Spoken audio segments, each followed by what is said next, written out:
你的心灵需不需要课程？生命的意义到底是什么？让我想一下，沉思一下。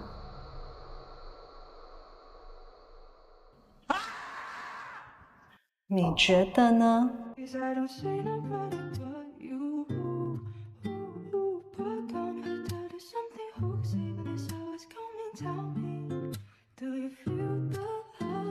？Hello， 大家好，我是 Amanda， 欢迎来到这个频道。前阵子我得了 A 流，在急诊室看到一位患者因为被霸凌，工作不顺，绝望中牵动情绪，想不开而吃了很多药，这让我有了一个小小的人生体悟。人生充满无法预测的挑战，但我们可以选择如何去面对它。今天我想和你们聊聊近期网络上讨论热烈的话题：灵性、内观、平衡，还有如何在这混乱的世界找到自己的方向。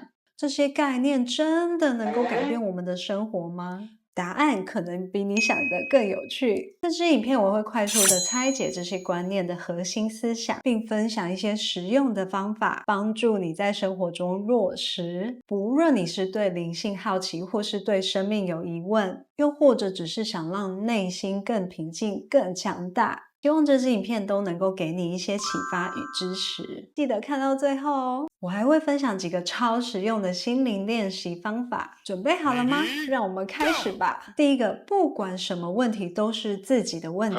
这句话乍听之下好像很负面，仿佛所有责任都落在自己身上。但换个角度来看，这其实是一种积极的观点。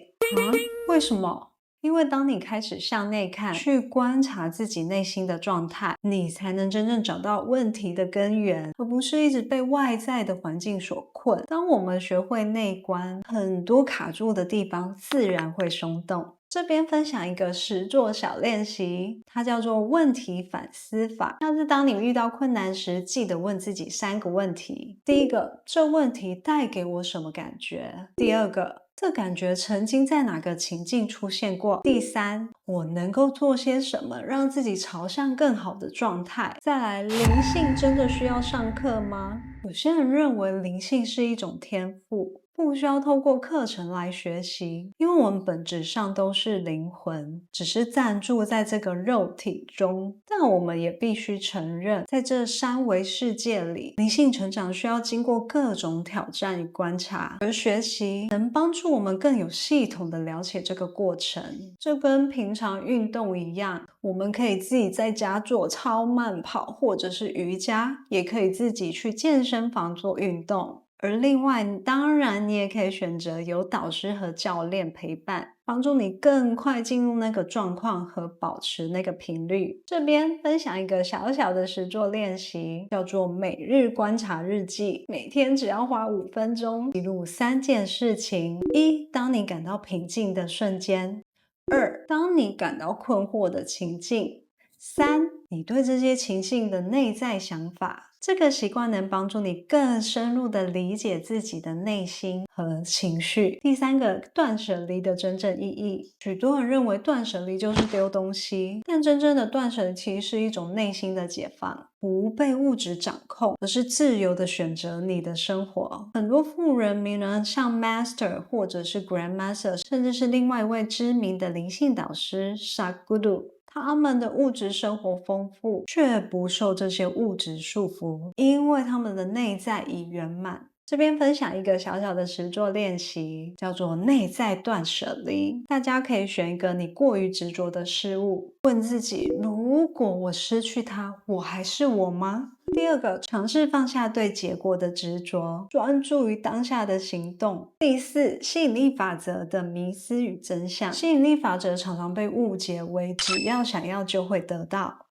你会想说，这不是你平常常在讲的吗？但真正的吸引力法则是强调你的内在状态。当你专注于匮乏，会吸引更多匮乏；当你专注于丰盛，则会吸引更多的丰盛。这边分享一个实作小练习，叫做丰盛心态养成。第1个，每天感谢3件让你感到富足的事。第2个，停止抱怨已有的资源，并积极的行动。第5个，灵性与3维世界的平衡。有些人认为灵性觉醒情就该远离物质世界。但事实上，真正的平衡是在灵性与现实间找到和谐。宇宙让我们来到这个世界，不是要逃避，而是透过这些经历来成长。这边有一个小小的实作练习，叫做心灵与物质的平衡。第一个，把你想要实现的目标分为内在和外在两个层面。内在是你的心态和信念，而外在则是具体的行动计划。我们可以找一个 me time 的时间，把它写下来，然后观察。今天我们聊了第一个内观和问题解决，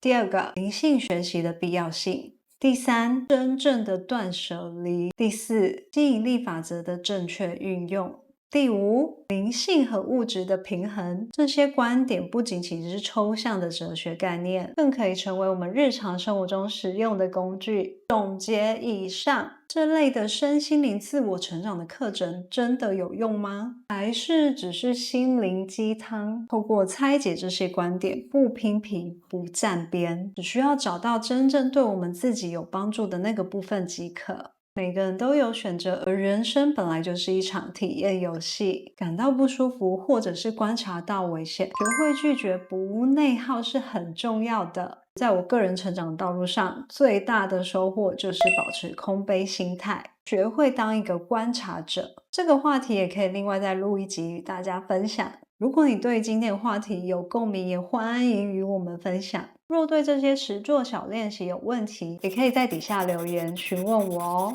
我会一一的回复，希望可以帮助到你。最后别忘了订阅、按赞、开启小铃铛。如果你对心灵或者是人生议题有兴趣，也可以让我知道，我们可以以轻松有趣的方式来探讨。每天分享爱，累积好业力，积分表是很公平的。